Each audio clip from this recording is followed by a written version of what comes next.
విషయం, తీన్మార్ మల్లన్న నిజంగా తీన్మార్ మల్లన్న సంపాదించుకోవాలనుకుంటే సగం నల్లగొండను కొనే పైసలు వచ్చు నాకు. కేసీఆర్ లాంటి వాళ్ళు అనేక సార్లు నాకు ఆఫర్లు చేసిరు, పదవులు ఆఫర్ చేసిరు, ఎన్నో చేసిరు. కానీ ఏ ఒక్క రోజు కూడా ఎవడికి తల వంచకుండా ఈ రోజు కూడా నేను చెప్తా ఉన్నా, తీన్మార్ మల్లన్న గిది అనేటోడు ఎవడైనా ఉంటే ఆధారాలతో వస్తే నల్గొండ క్లాక్ టవర్ కాడ ఊరేసుకొని సావడానికి నేను సిద్ధంగా ఉన్నా. ఇంకొక విషయం చెప్తా ఉన్నా, ఎవడైనా రాజకీయ నాయకుడు రాజకీయాల్లోకి వచ్చేది సంపాదించడానికి, దోపిడీ చేయడానికి, కబ్జాలు పెట్టడానికి వస్తాడు. కానీ నేను 3 ఏళ్ల కింద చెప్పిన, నేను రాజకీయాల్లోకి పూర్తిగా వచ్చే నాటికి నా ఆస్తులన్నీ ప్రభుత్వానికి రాసిచ్చొస్తా అని చెప్పిన అదే మాటగా మొన్న చీఫ్ సెక్రటరీ ఆఫ్ తెలంగాణ గారికి కోమటిరెడ్డి వెంకటరెడ్డి గారి ద్వారా లేఖ పంపించడం జరిగింది.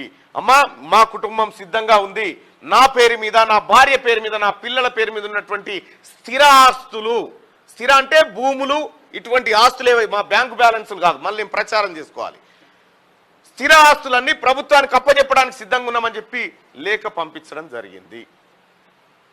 ఈ ఎంటైర్ కార్యక్రమంలో తీన్మార్ మల్లన్నని మీ అందరికి తెలుసు, ఆర్మూర్ ఎమ్మెల్యే జీవన్ రెడ్డి నన్ను మర్డర్ చేయించడానికి సుపారీ ఇచ్చాడు.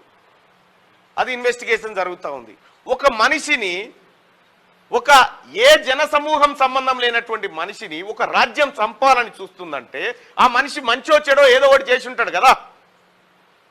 తీన్మార్ మల్లన్న రేపు పొద్దుగాల ఈ 2 కార్యక్రమాలు, ఆస్తులు జప్తు చేయడము, రైట్ టు రీకాల్ ఇంప్లిమెంట్ చేయడం కనుక ఇక్కడ ఇంప్లిమెంట్ చేయగలిగితే రేపు భవిష్యత్ రాజకీయాలకు ఇది ఆదర్శంగా ఉంటుందా లేదా మీరు ఒకసారి ఆలోచన చేయండి. ఎవడన్నా ఇస్తాడా? 10 రూపాయలు ఇవ్వమంటేనే ఎవడు ఇయ్యాలి రేపు. కానీ మళ్ళీ జన్మ లేదని నమ్ముతా ఉన్నా నేను. ఈ జన్మలోనే ఏదైనా చేయాలి, చేస్తే ఈ జన్మనే చివరిదని చెప్పి నేను భావిస్తూ ఇవన్నీ చేసుకుంటూ వస్తా ఉన్నా. నాకు ఎట్లా బతుకుతో మళ్ళనంటే, నా సతీమణి గవర్నమెంట్ టీచర్, నా కిచెన్ సెక్యూరిటీ ఉంది, నాకేం ఇబ్బంది లేదు. నేను అడిగితే ఇచ్చేటువంటి స్నేహితులు ఉన్నారు, నేను అడిగితే ఇచ్చేటువంటి సమాజం ఉంది.